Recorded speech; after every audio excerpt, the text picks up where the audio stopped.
ഈ രാസലഹരിയുമായി ബന്ധപ്പെട്ട് ഷൈൻ ടോം ചാക്കോ നിലവിൽ അറസ്റ്റ് ചെയ്യില്ല എന്ന് പോലീസ് പറയുന്നു.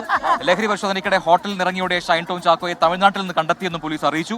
ആവശ്യമെങ്കിൽ മുടി ശേഖരിച്ച് രാസപരിശോധന നടത്തും എന്നാണ് ഇപ്പോൾ അറിയിച്ചിരുന്നത്. ശ്യാംകുമാർ വിവരങ്ങളുമായി ചേർന്നു. ശ്യാം, അപ്പോൾ അറസ്റ്റ് ചെയ്യില്ല എന്ന് പോലീസ് പറയുന്നുണ്ടെങ്കിലും തമിഴ്നാട്ടിൽ നിന്ന് കണ്ടെത്തിയെന്ന് പറയുന്നു. അപ്പോൾ അതിലിനി എന്താണ് പോലീസിന് ചെയ്യാൻ കഴിയുക? ഈ രാസപരിശോധന, അത് മുടി ശേഖരിക്കണം, അത്തരം നടപടികളിലേക്ക് എപ്പോഴാണ് പോലീസ് കടക്കുക? ശ്യാം. പ്രജിൻ, നിലവിൽ ഷൈൻ ടോം ചാക്കോ പൊള്ളാച്ചിയിലെ ഒരു റിസോർട്ടിൽ റൂമെടുത്ത് സുഖമായി ഇരിക്കുന്നുവെന്ന് കേരള പോലീസ് കണ്ടെത്തിയിട്ടുണ്ട്.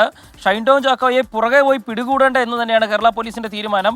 ഒളിവിലിരുന്നു കൊണ്ട് ചെയ്യാവുന്നതെല്ലാം ചെയ്യട്ടെ എന്നുള്ളത് തന്നെയാണ് പോലീസ് പറയുന്നത്. പക്ഷേ നോട്ടീസ് നൽകി വിളിപ്പിക്കുമ്പോൾ അതിന് ഹാജരായില്ലെങ്കിൽ യഥാർത്ഥത്തിൽ കേരള പോലീസ് എന്താണെന്ന് ഷൈൻ ടോം ചാക്കോ അറിയുമെന്നും പോലീസ് മുന്നറിയിപ്പ് നൽകുന്നുണ്ട്. അങ്ങനെ ചോദ്യം ചെയ്യലിന് വിളിപ്പിച്ച ശേഷം മുടി ശേഖരിച്ച് പരിശോധനയ്ക്ക് അയക്കാനാണ് തീരുമാനം. കാരണം അടുത്ത മാസങ്ങൾക്ക് മുൻപ് പോലും രാസലഹരി ഉപയോഗിച്ചിട്ടുണ്ടെങ്കിൽ അതിൻ്റെ സാന്നിധ്യം മുടിയുടെ ശാസ്ത്രീയ പരിശോധനയിലൂടെ കണ്ടെത്താൻ സാധിക്കും. അതിനുവേണ്ടി തന്നെയാണ് പോലീസ് കാത്തിരിക്കുന്നത്. ഏതായാലും ഒളിവിലിരുന്നു കൊണ്ട് ട്രോളുകളൊക്കെ സോഷ്യൽ മീഡിയയിൽ ഇടുന്ന തിരക്കിലാണ് ഷൈൻ ടോം ചാക്കോ.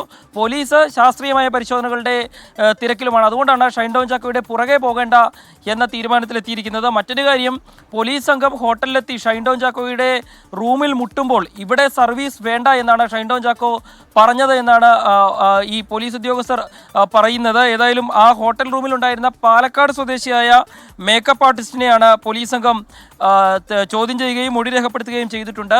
ഒരു മുഖ്യ ലഹരി വിൽപ്പനക്കാരനെ തേടിയാണ് പോലീസ് സംഘം അവിടെ എത്തിയത് എന്നുള്ള വിവരവും പുറത്തു വരുന്നുണ്ട്. ഏതായാലും ഷൈൻ ടോം ചാക്കോ നിലവിൽ ഒളിച്ചുകളി തുടരട്ടെ എന്നാണ് പോലീസിന്റെ തീരുമാനം. നോട്ടീസ് നൽകി വിളിപ്പിക്കാൻ തന്നെയാണ് പോലീസ് തീരുമാനിച്ചിരിക്കുന്നത്.